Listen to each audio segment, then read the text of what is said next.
It is Karen and Chris back again. Oh, just a little adjustment there. Back again with our weekly clinic. Nice to see you all. Leave silence for the silent type. So, yeah, good to see you all this evening. If you are, hi Karen. If you are joining us live, welcome, welcome. We're a bit late, stuck in traffic, getting back from dancing. Not my dancing, Naomi's dancing. I think the world is stuck in, sorry. Just tell us to be quiet. So this week, it's all about habit busting. It's all about stopping that guilt for being some kind of a fitness failure. I could list, oh, hello. I could list the number of things I have berated myself for today. It's quite boring, but just to let you know that we all do it. You're not alone. But I have to say, generally, fitness and exercise isn't one of my things I berate myself for. Because I understand about the reasons I do it, and some days it's not going to work for me. But there are all sorts of other things in my life that I can feel guilty about. What about you, Chris? No, I don't feel guilty about anything. You never feel guilty. Emotional iceberg. I think what it is I understand why. Let's say I do something that I don't want to do. I understand why I haven't done it. So the guilt isn't there. I have a reason. It's very different. So I don't think, I wish I'd done this. I think, no, you quite clearly were wrong. You should have done this. Therefore, next time do X, Y, Z. So it's a different process in my head. So I don't feel guilty. I just think you're obviously quite stupid. But that's how I was raised by my mum.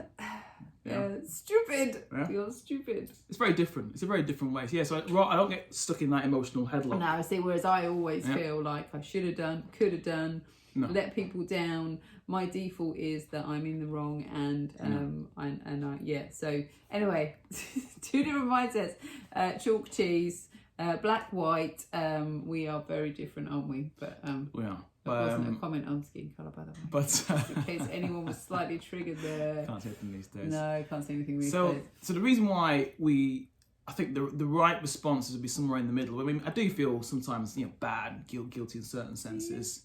Sometimes, but I quickly, let that wash over me and it's gone in no time.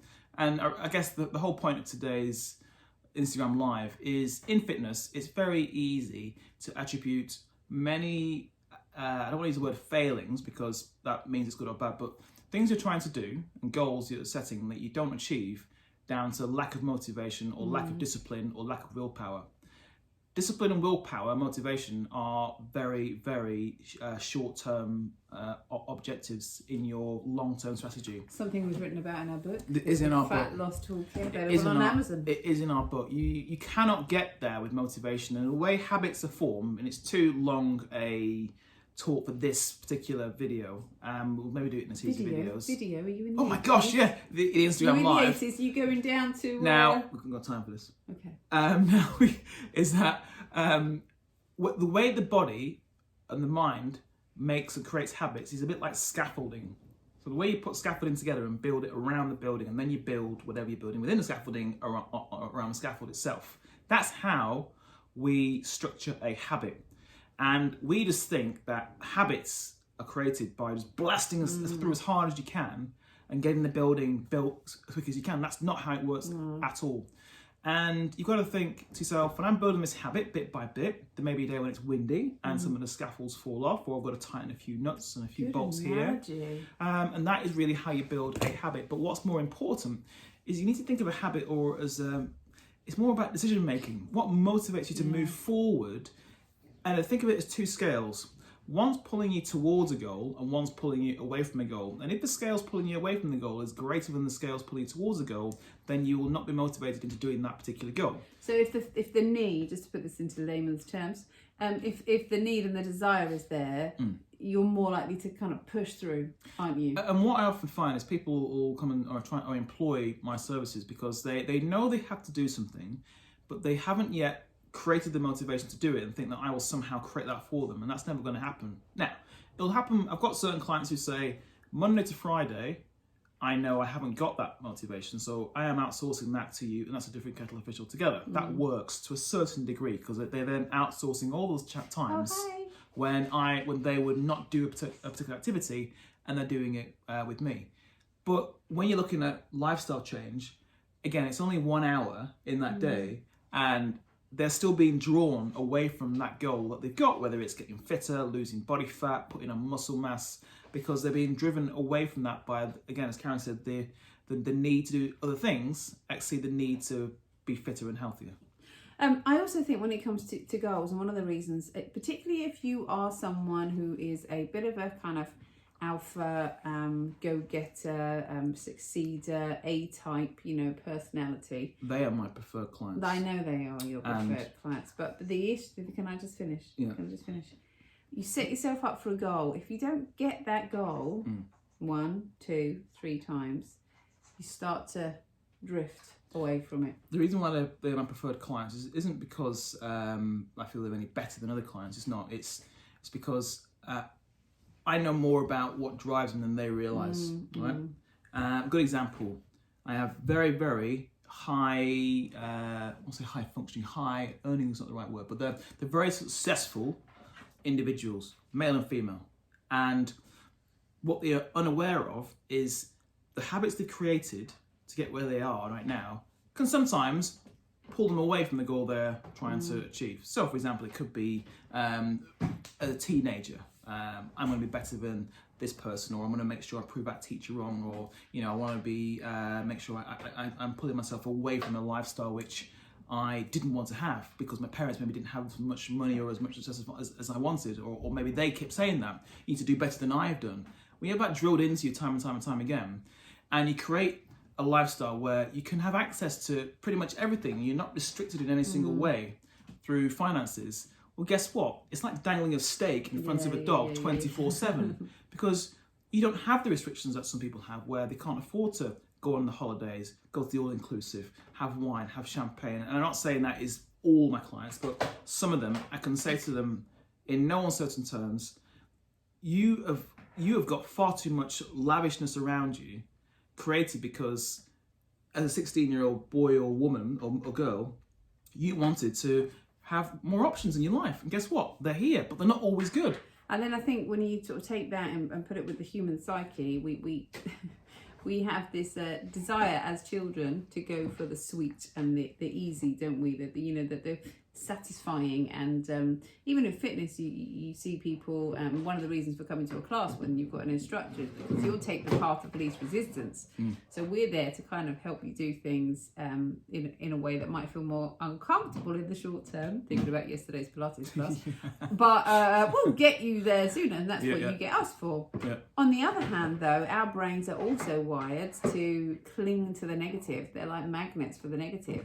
So you're gonna, eat that cake, skip that class because it's more comfortable, and then that's all you're gonna fixate on then, that you didn't do that thing that you should have done, and then you're into that kind of negative spiral. And this isn't just about fitness. I'm sure you can probably draw parallels in your life to things that you've done.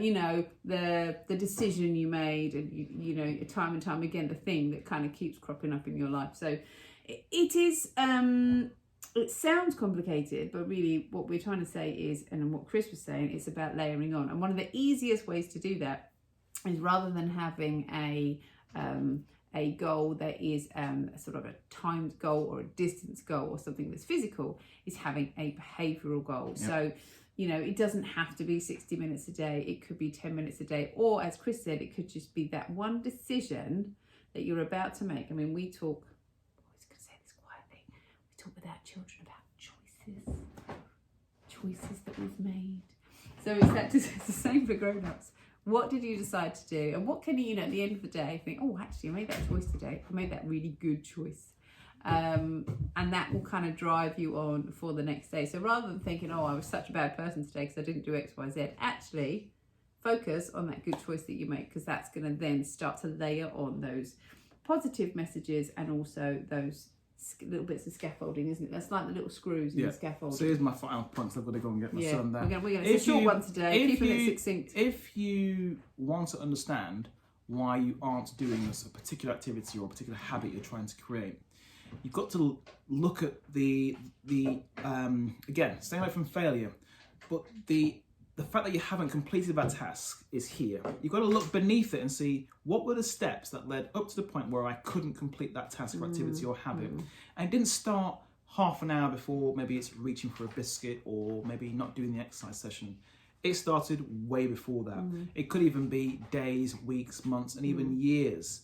And until you're prepared to tackle those things, it's important to know what you're dealing with. And again, with clients, what we often do, particularly with habit building, and it's a separate topic. And eventually, we'll have this bolted onto Fit School about creating habits, because it's much harder than just getting fitter.